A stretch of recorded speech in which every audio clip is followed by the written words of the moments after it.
మొదటి 2 గంటల్లో కేవలం 10% ఓటింగ్ నమోదైంది. వేసవికాలం కావడంతో ఉదయమే పెద్ద ఎత్తున ఓటర్లు పోలింగ్ కేంద్రానికి చేరుకుంటారు అని చెప్పి అన్ని ఏర్పాట్లు చేసినప్పటికీ అనుకున్న స్థాయిలో ఓటర్లు చేరుకోలేదు. మొత్తము రాష్ట్ర వ్యాప్తంగా తెలంగాణలో కేవలం 10% ఇప్పటివరకైతే పోలింగ్ నమోదైంది. ఇటువంటి నేపథ్యంలో ఏపీ తెలంగాణలో జరుగుతున్న ఎలక్షన్ ట్రెండ్స్కి సంబంధించి మనం చర్చను కొనసాగిద్దాం. మనతో పాటు చర్చలో పాల్గొంటున్నారు ప్రముఖ సీనియర్ జర్నలిస్ట్ శ్రీరాములు గారు మన స్టూడియోలో మనకు అందుబాటులో ఉన్నారు. వారితో పాటు మరొక రాజకీయ విశ్లేషకులు పెంటపాటి పుల్లారావు గారు మనకు లైవ్లో అందుబాటులో ఉన్నారు. మొదట పెంటపాటి పుల్లారావు గారి దగ్గర వెళ్దాం. పుల్లారావు గారు నమస్తే అండి. నమస్కారం చెప్పాలి. రైట్ సార్, ఇప్పుడు మరీ ముఖ్యంగా ఏపీలో కొంత ఉదయం నుంచి కూడా ప్రశాంత వాతావరణంలోనే ఎన్నికలు జరిగాయి, కానీ కొంత హీటప్ అవుతా ఉంది. రెండు పార్టీలకు సంబంధించిన నాయకులు కొంత పరస్పరం దూషణలకు తోపులాటలకు దారితీస్తున్న పరిస్థితులు అయితే ఏపీలో కనిపిస్తూ ఉన్నాయి. ఏంటి సార్ ఇది, దేనికి సంకేతం? ఒకటి, ఎందుకంటే చాలా టెన్స్ ఎలక్షన్ కదా. ఈ ఎలక్షన్ మీద తప్పకుండా 2 ప్రాంతీయ పార్టీల 3 ప్రాంతీయ పార్టీల వాళ్ళ ఫ్యూచర్ ఆధారపడి ఉన్నారు. క్లియర్ కట్ నిర్ణయం వస్తుంది ఆంధ్రప్రదేశ్ నుంచి. ఎందుకంటే 2 కూటమిలు ఉన్నాయనుకోండి, 2 వర్గాలు ఉన్నాయి. ఒకటి వైఎస్ఆర్సీపీ, ఒకటి కూటమి. కాంగ్రెస్ అంత ఫీల్డ్లో లేదు అంటే వాళ్ళకి బాధ వస్తుంది, కానీ అంత ఫీల్డ్లో లేదు. అక్కడక్కడ 5 వస్తాయో 3. ఈ రెండిట్ల మీద మధ్యన యుద్ధం ఉన్నది. ఎవరో ఒకరు గెలుస్తారు. జగన్మోహన్ రెడ్డి పార్టీ అయినా గెలుస్తుంది, లేకపోతే కూటమి అయినా గెలుస్తారు. ఏదో మిక్స్డ్ హంగ్ అసెంబ్లీ, ఎవరికి తీర్పు రాలేదు అది ఉండదు కదా. అవును, క్లియర్ కట్. మీకు జూన్ 9 గంటలకి 10 గంటలకి 4వ తేదీన ఫినిష్ రిజల్ట్ వచ్చాక చాలా పరిణామాలు ఉంటాయి. ఎందుకంటే పెద్ద డివిజన్స్ ఆంధ్రప్రదేశ్ సామాజికంగా రాజకీయంగా ఉన్నాయి. మాటలు కూడా మాట్లాడుకోవట్లేదు పొలిటికల్ పార్టీ. ఏ రాష్ట్రంలో ఇలాంటి పరిస్థితి లేదు. అన్నిటికంటే ముఖ్యం ఏంటంటే 3 ప్రాంతీయ పార్టీలు డామినేట్ చేస్తున్నాయి ఆంధ్రప్రదేశ్. ఇలాంటిది భారతదేశంలో ఎక్కడా లేదు. ఒక నేషనల్ పార్టీ అయినా 2 నేషనల్ పార్టీస్ అయినా ఉంటాయి, 3 అయినా ఉంటాయి. ఒకసారి కమ్యూనిస్ట్ ఉంటుంది, బీజేపీ ఉంటుంది, కాంగ్రెస్ ఉంటుంది. బెంగాల్లో లాగా, కేరళలో లాగా, తమిళనాడులో లాగా ఇక్కడ 2 ఉన్నాయి. కాబట్టి ఆ 3 ప్రాంతీయ పార్టీలు 2 వర్గాలకి చాలా తీవ్రమైన ఫైట్ ఉన్నది. ఎవరు ఓడిపోయినా ఆ మ్యాజిక్ ఫిగర్ ఆ 90 రాకపోతే, 89 రాకపోతే చాలా కష్టం వచ్చేస్తాయి.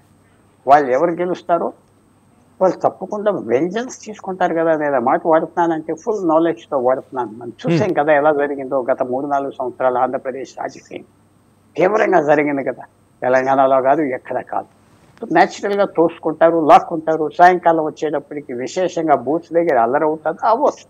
కానీ ఒకటి ఏంటంటే ప్రజలకి కడుపు నిండేటట్టుగా అన్ని పెట్టారు కాబట్టి వాళ్ళు రెబలారు. నాయకులు ఏమైనా తోసుకుంటారు కానీ ఆ ఓటర్లు రెబలారు. ఎందుకంటే ఓటర్లకి వాళ్ళకి తృప్తిగా కావాల్సిందంతా చూసారని అందరికి తెలిసిన విషయమే. నేనేం కొత్త పెద్ద రహస్యం చెప్పట్లేదు. వాళ్ళు రెబలారు. వాళ్ళు కాంట్రాక్ట్గా ఉన్నారు, మేము ఈ పార్టీకి వేస్తామని. ఆ కాంట్రాక్ట్ వారు నెరవేరుస్తారు. సో మనం అంత సీరియస్గా వైలెన్స్ ఏముండదు, పీస్ఫుల్గా జరుగుతుంది. అక్కడక్కడ కొద్దిగా గొడవలు జరగవచ్చు, కానీ వైలెన్స్ అనేది మాత్రం ఉండదు. ఓకే సార్, పుల్లారావు గారు, అదే సమయంలో ఎలక్షన్ ట్రెండ్స్ మారుతున్నట్టుగా కనిపిస్తూ ఉంది. మొదట్లో వార్ వన్ సైడ్ అన్నట్టుగా ఉంది, కానీ గత వారం రోజుల నుంచి, అంటే మరీ ముఖ్యంగా ప్రధాని నరేంద్ర మోడీ గారు కానీ లేకపోతే అమిత్ షా గారు కానీ ఆంధ్రప్రదేశ్ రాష్ట్రంలో రాజకీయ పర్యటనలు చేసిన తర్వాత ఒక రకమైన ట్రెండ్ మారుతున్నట్టుగా అయితే కనిపిస్తూ ఉంది. అదే సమయంలో జాతీయ పార్టీకి సంబంధించి కాంగ్రెస్ కొంత ప్రభావం చూపిస్తుంది అని చెప్పి అందరూ అంచనా వేశారు. ఎందుకంటే ఏకంగా వైఎస్ఆర్ కూతురు షర్మిల గారు కడప లోక్సభ నియోజకవర్గం నుంచి పోటీ చేయడంతో ఒక హాట్ సీట్గా అది మారిన పరిస్థితులు అయితే మనం చూసాము. కానీ ఈ రోజుకి వచ్చేసరికి ఎక్కడా కూడా అటువంటి సీన్ కనిపించట్లేదు. ఎందుకు అట్లా జరిగిందంటారు? అంటే మీకు కాంగ్రెస్కి ఏం కనపడట్లేదు అని చెప్తున్నారా? అంటే అట్లనే ఉంది కదా ఇప్పుడు. అంతే అది మనం అంటే మన మిత్రులు చాలా మంది ఉన్నారు, వాళ్ళు ఫీల్ అవుతారు అనుకుని నేను చాలా కేర్ఫుల్గా చెప్పి అందరు తెలిసిన వాళ్ళే మాకేం పదవి ఉన్నారా అని మళ్ళీ నా మీద వాళ్ళు కోపం వస్తుంది, ద్వేషం వస్తుంది మనకి. అందువల్ల చెప్పలేదు, సాఫ్ట్గా చెప్పలేదు. వాళ్ళకి పాపం అక్కడ వర్క్ చేయలేదు కదా, కానీ పెద్ద మొహాలు పెట్టారు, పెద్ద ఫేసెస్ పెట్టారు. మాజీ మంత్రులు, మాజీ ఎంపీలు, వాళ్ళు పెద్ద లీడర్స్ కాదని నేను చెప్పను. కానీ వాళ్ళకి ఎంత గ్రౌండ్ లెవెల్ ఫుల్ ఉన్నది. 10 సంవత్సరాలు ఇంట్లో కూర్చున్నాక నాయకులు, ఓటర్లు, చిన్న చిన్న ఊర్లో నాయకులు వెళ్ళిపోతారు ఇంకో చోట. వాళ్ళు ఎందుకు కూర్చుంటారు? చాయిస్ ఉన్నది కదా. బీజేపీ ఉన్నది, జనసేన ఉన్నది, టీడీపీ ఉన్నది, వైఎస్ఆర్సీపీ ఉన్నది, కమ్యూనిస్ట్ పార్టీస్ కూడా యాక్టివ్గా ఉన్నాయి అక్కడక్కడ.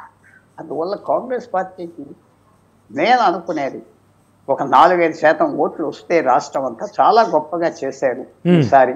అంతవరకు రావచ్చా అంటే రావు. ఎందుకంటే 175 ఎమ్మెల్యేస్ పెట్టారు, కొంచెం సీనియర్ పీపుల్ పెట్టారు, మాజీ మంత్రులు, ఎంపీలు కూడా గట్టి వాళ్ళని పెట్టారు. కాబట్టి 5% ఓటు వస్తే చాలా పెద్ద రివైవల్ అని మనం భావించాం.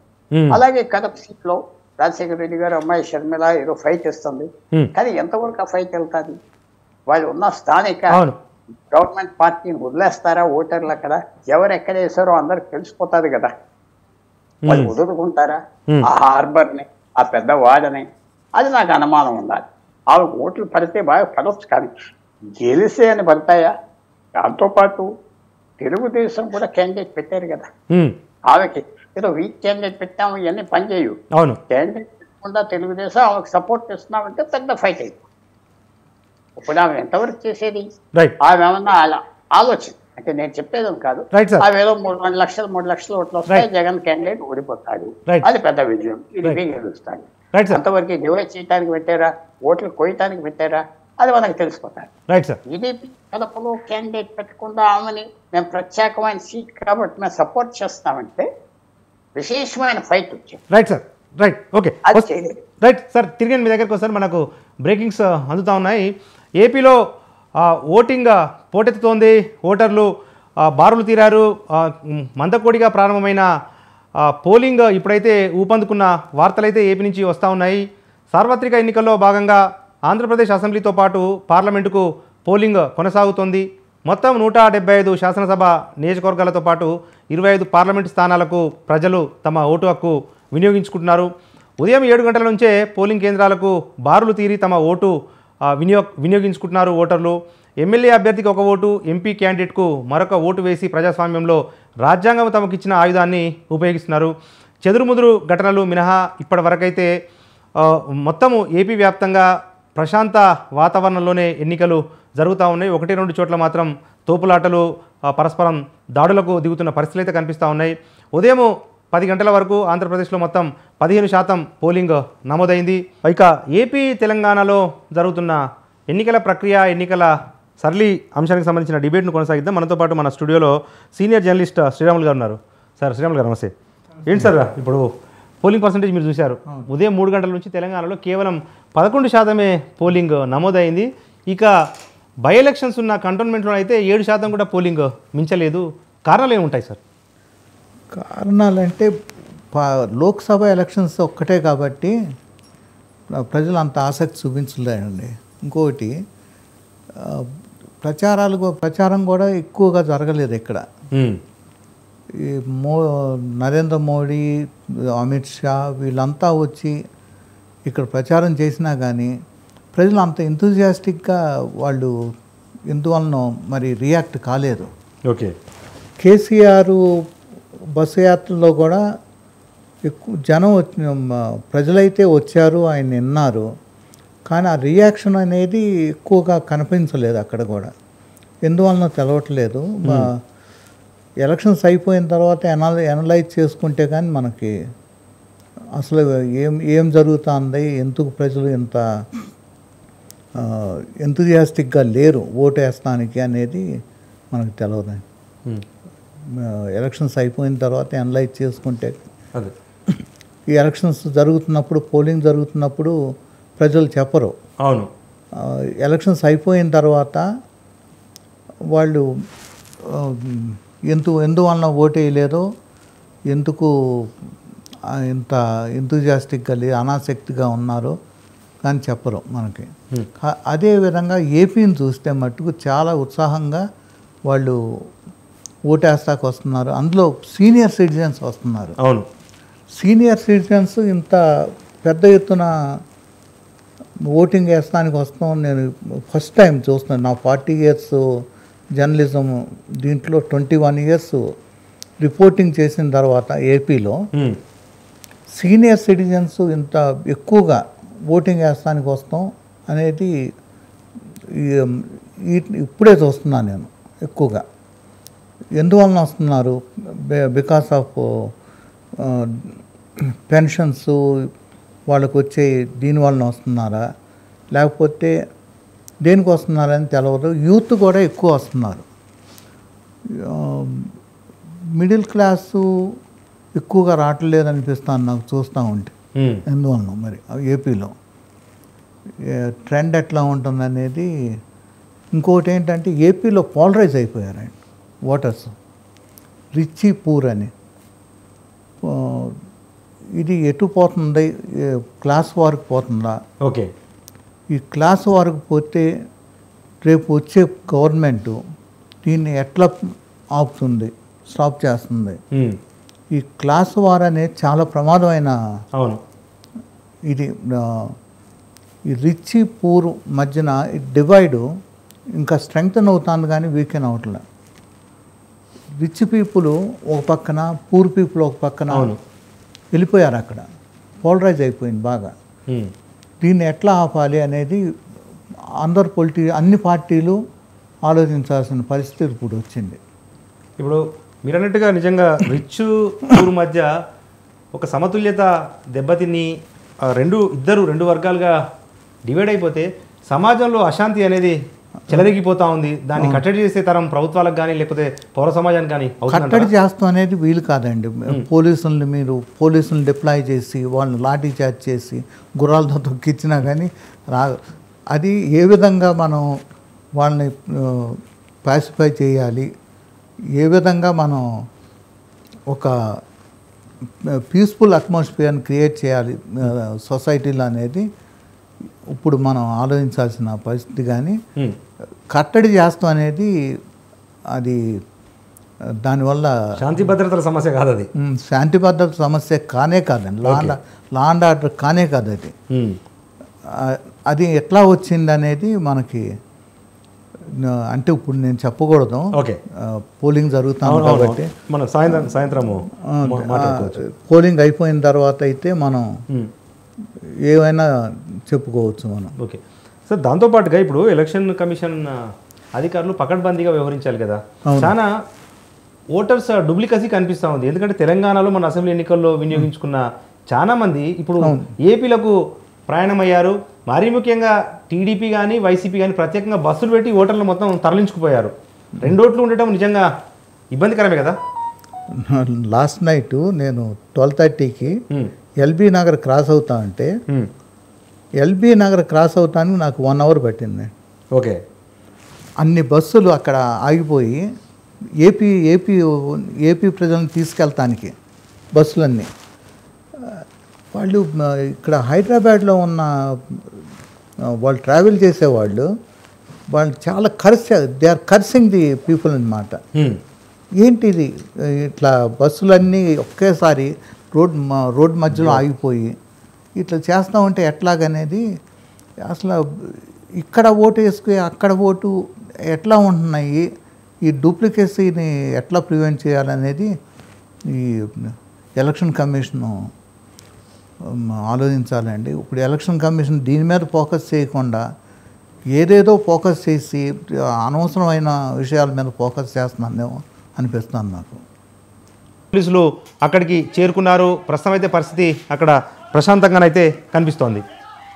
ఇక దీనికి సంబంధించి మనతో పాటు సీనియర్ జర్నలిస్ట్ శ్రీరాములు గారు ఉన్నారు. వారిని అడిగి తెలుసుకునే ప్రయత్నం చేద్దామా. ఎట్లా చూడాలి సార్ దీన్ని శ్రీరాములు గారు? ఎందుకంటే ఇప్పుడు ఎమ్మెల్యే అభ్యర్థి క్యూ లైన్లో నిలబడాలంటే కాదు, కనీసం ఓటు వేయడానికి గంట సమయం పడుతుంది. ఆయన పక్క నుంచి పోలింగ్ బూత్లోకి వెళ్తుంటే ఒక ఓటర్ అభ్యంతరం పెట్టాడు. పరస్పరం దాడులు చేసుకున్నారు. ఓటర్ భయపడకుండా ఏకంగా ఎమ్మెల్యే మీదనే దాడి చేశారు. ఇదేంటి చైతన్యమా, అత్యుత్సాహమా? ఎట్లా చూడాలి దీన్ని? కనీసం ఎమ్మెల్యే అభ్యర్థి అయిన ఈయన అతనికి సర్ది చెప్పుకోవాలండి. ఇట్లా నాకు మళ్ళీ ఇంకొక పోలింగ్ స్టేషన్కి వెళ్ళాలి, అక్కడ చూసుకోవాలి, అందుకని నాకు వెళ్తానని చెప్పి అనాలి. కానీ చెంప పౌలు కొడుతూ ఏంటండి, అసలు తప్పు కదా అది. ఒకళ్ళ మీద నువ్వు రేపు ఎమ్మెల్యే అవుతావా అనేది వేరు. ఎమ్మెల్యే అయినాక కూడా ఇట్లాగే చేస్తావని చేయమని చెప్పి నమ్మకం ఏంటి ప్రజలకి? అవును. అందువలన కొంచెం నువ్వు పాలిటిక్స్లో ఉన్నప్పుడు కొంచెం ఒక రిస్ట్రెయింట్ ఉండాలండి మనకి. ఎవరన్నా ఏమన్నా అన్నప్పుడు మనం ఎట్లా రియాక్ట్ కావాలి అవును. పబ్లిక్లో కనీసం అనేది లేకుండా, నువ్వు విజ్డమ్ లేకుండా చేస్తే తప్పు కదా. అది చాలా తప్పు చేశాడు. దానివలన ఆయనకే కాకుండా పార్టీకి కూడా చెడ్డ పేరు వచ్చే అవకాశం ఉంది. వీటన్నిటినీ కొంచెం మనం వాళ్ళ పార్టీ నాయకులు కానీ లేకపోతే ఎలక్షన్ కమిషన్ కానీ అవును వీళ్ళంతా కూడా ఆలోచించి అతని మీద ఏ యాక్షన్ తీసుకోవాలి, స్ట్రింజెంట్ యాక్షన్ తీసుకుంటే రేపు ఇటువంటి ఇన్సిడెంట్స్ రికర్ కాకుండా ఉంటాయి అనేది నా ఉద్దేశం. సార్, అంటే ఇప్పుడు సాధారణంగా అంటే ఈ ఒక్క ఇన్సిడెంటే కాదు, ప్రతి చోట ఎమ్మెల్యేలు కానీ ఎంపీలు కానీ లేకపోతే స్థానిక ప్రజాప్రతినిధులు అంటే మరీ ముఖ్యంగా అధికార పార్టీ వాళ్ళైతే ఒక వీఐపీ కల్చర్ని కోరుకుంటున్నారు. మేము రాగానే క్యూలో ఉండము, మేము నేరుగా వెళ్ళిపోవాలి, ఎవరైనా అభ్యంతరం పెడితే ఇటువంటి దాడులు చేస్తూ ఉన్నారు కదా. ఎందుకు ఇట్లా జరుగుతుంది? ప్రతి ఒక్కరు ఈ వీఐపీ కల్చర్ కోరుకోవటం దీనికి సంకేతం. ప్రతి ఒక్కళ్ళు ఎక్కడ చేస్తున్నారు, కొన్ని చోట్ల జరుగుతున్నాయండి. వీటిని ఆ పార్టీ నాయకత్వం వీళ్ళని ఎట్లా కట్టడి చేయాలి అని రిస్ట్రెయిన్ చేయాలి. లేకపోతే రేపు టికెట్ ఇవ్వకుండా వీళ్ళకి టికెట్ డినై చేసి వీళ్ళని ఒక అదుపు చేయటానికి ప్రయత్నం చేయాలి లీడర్షిప్. అంతే తప్ప ఓకే, లా అండ్ ఆర్డర్గానే తీసుకుని శాంతి భద్రతల సమస్యగానే తీసుకుని వీళ్ళ మీద స్ట్రింజెంట్ యాక్షన్ తీసుకుని పనిష్మెంట్ కూడా స్ట్రింజెంట్గా ఉంటే తప్ప రేపు ఇటువంటి ఇన్సిడెంట్స్ జరగకుండా ఉండవు.